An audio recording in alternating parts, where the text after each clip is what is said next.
And I'm trying to make that how my friends and my community and I communicate, in that we lead with how can we be of service and help. But I'm still not quite used to it because it's something very new and something that hasn't been just offered to me a lot in my life without people asking for a lot of things first. A lot of times we end up meeting people and thinking, what can they do for me? And it really blocks our flow of energy, right? If we're always looking at how other people can help us and not how we can help other people, it's so one-sided that it slows our growth. And I think most of our growth comes from helping other people and the stuff that we learn from it. You don't need to fall to rock bottom to succeed, to be successful. And you don't need that to have your own story. Just like you just said, there are so many smaller versions of this throughout our lives. And overcoming even adversity on a smaller scale is still overcoming it. And it's still positive and still something to celebrate. And in many ways, I feel like I could look at and put the perspective of some of my stories, some of my upbringing as extremely negative and make it a big colossal moment. And, I'm sure that some psychologists would think that it is, and in a way where, speaking about growing up without my mom and having to go to court at a very young age. And, that was a big colossal thing. At 10 years old, the courts got involved in my life and ultimately decided that she shouldn't be in my life. Mm-hmm. And my dad was granted full custody. And I only say, I don't mind talking about it. I really haven't spoken about it much publicly, but I think it's because I chose at a young age, well before I understood what I was doing. I chose not to be the stereotype. And what I mean by that is not to let this moment, big moment, albeit, define me and stereotypically play the victim card of poor me. I grew up with an abusive mom, and I grew up in a situation in a family that was broken, and I'm now going to rebel. So without, really knowing it at the time, I took trauma and I was able to rephrase it and give it a different perspective of, yeah, it wasn't good. Nobody would agree that it's necessarily good. However, I'm the man that I am today because of that trauma, because of my experiences, both good and bad. We're all the people that we are today because of that, right? That sounds normal and natural, but I think we need to normalize this conversation of maybe reframing some of our past and trying to look at it with a more positive light, because your mind, your heart, your body, your spirit is going to focus on how you frame something. And if it's perpetually and eternally negative, you're going to carry that negative energy for the rest of your life. So I guess I encourage anybody listening right now, think about any experience and you could acknowledge that it's bad. There are a lot of things that from right from wrong. Some of these are bad. Having an abusive parent, not a good thing. However, learn from it, grow from it, and become the person that you want to be anyways. And I look at it as despite that experience versus in spite of that experience. But frankly, whatever gets you there. And yeah, that's certainly part of it. Then growing up as a chubby kid, I had to deal with adversity from bullying. Mm-hmm. And again, didn't have to be huge and more so than I was to be bullied. I was plenty chubby to get bullied. So the end result almost had nothing to do with the space that I was in. But what did I do from that? It sucked. I didn't like it. I had to learn how to deal with it. I had to learn how to deal with the world. I had to learn how to not give them power, which has been one of the most tremendous skills that I have in my life today. And I've also been on the cover of Fitness RX and been on the cover of Men's Health Mexico. And I really don't believe there's any world in which I would have gotten there were I not bullied. So again, I'm not saying it was a good thing. I'm a huge anti-bully advocate. I don't like bullies. They're not cool. And I'll stand up for anybody who's getting bullied from now until the day that I die. However, that is part of life. And so to expect to never get bullied is also absurd. And to be prepared for it, to understand it and be able to overcome it, I think is a very valuable skill. I could go on to being in performing arts, to being going up in theater school where I was tormented maliciously and attacked so much so that I had to switch schools multiple times, to simply being in the arts, going to try and become an actor and a singer, where statistically the chances of making it were so low that even people who weren't trying to be mean would ask me, why am I doing it? Can't you do something else? Aren't you smart enough to do something else? And all these backhanded attempted compliments. And it has created the man that you see in front of you. I think different times in our life, we need different surroundings. And I'm one that's always like, I don't want to be a tree. I want to go wherever, my energy is pulling me and where it's going to be my best growth. And I'm not going to be committed to staying in one place for too long, because who knows? Your conscious brain can teach your subconscious brain absolutely whatever you want to. So I tell people all the time, just keep telling yourself that. Keep looking in the mirror, keep telling yourself those things, because you're really telling your subconscious brain to believe those things. And I think that, especially for women, there have just been so many stories that we've been told that aren't true about ourselves. And so we have to reverse some of that. And so I think empowering women is the most important thing for us to do. I do believe that so go women, so goes the world. And so if we don't spend the time to really empower women to think about themselves differently, I always worry about the women who were silenced and that we didn't get their gift. People love authenticity, right? And the things I was doing before, they were probably true, but when you can really just be raw and real and authentic with people, and people can see that for someone who looks like they've got it all together, that they also have their struggles. I mean, I was confessing some, really deep things. I basically one time tracked in a week how much time I spent with my daughters as a working mom, and it was like 3.5 hours, right? Because it was like 15 minutes getting ready, 15 minutes to pick up. I had these events to do. And basically I was almost talking to myself, like, if you get through cancer, you're changing these things. Yeah, that's therapeutic for sure.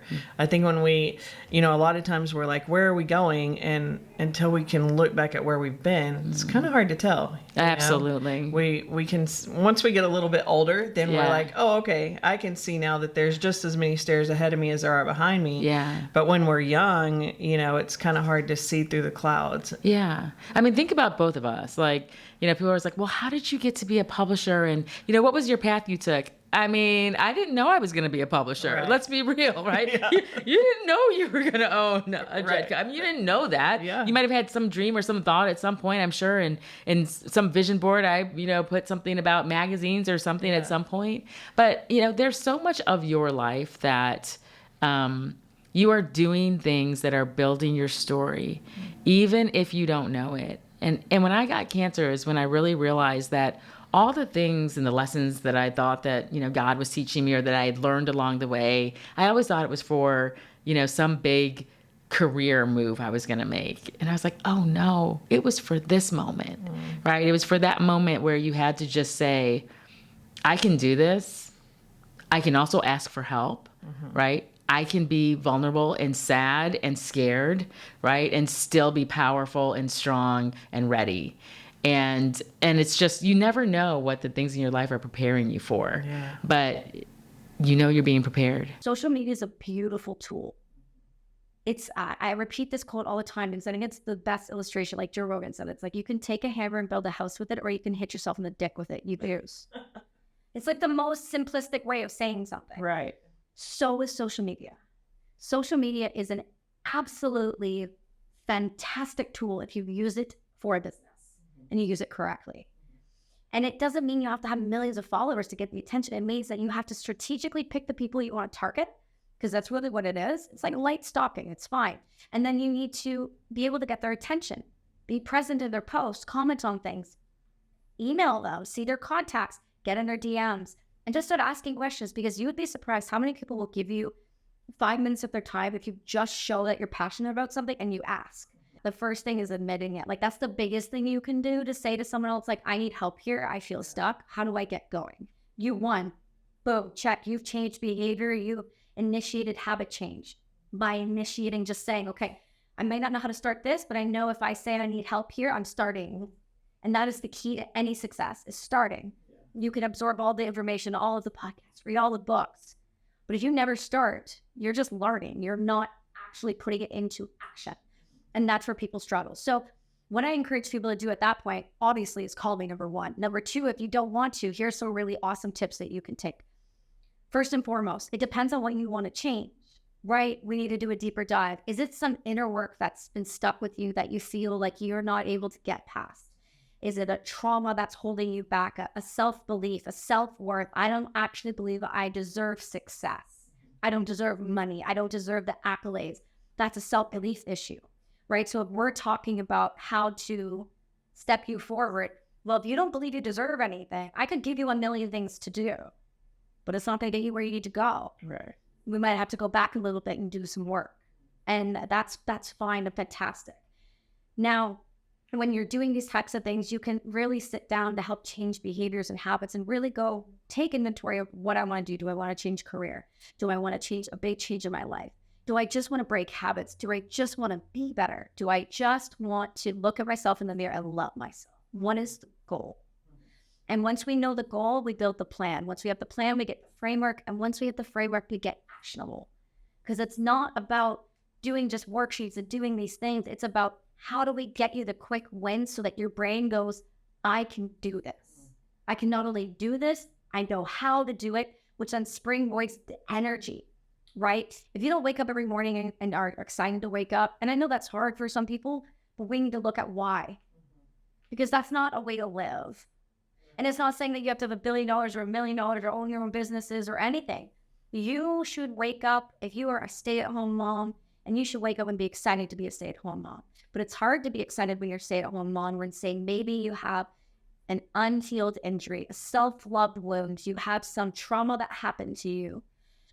Everyone has this idea that the world and the things in the world are happening to them, but they're happening for them.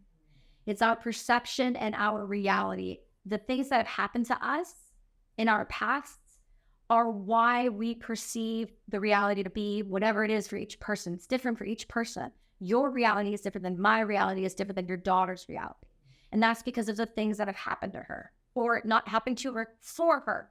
Obviously, violence or traumatic things, we never want those to happen. But if you're able to step back from the pain and the hurt of it and see these things as the opportunities for growth that they can be, say someone like, and I'm going to hard here, like say someone is assaulted. How they then move forward on that and what they decide to do could be two very different pathways. You could see that as, I'm never going to be the victim again.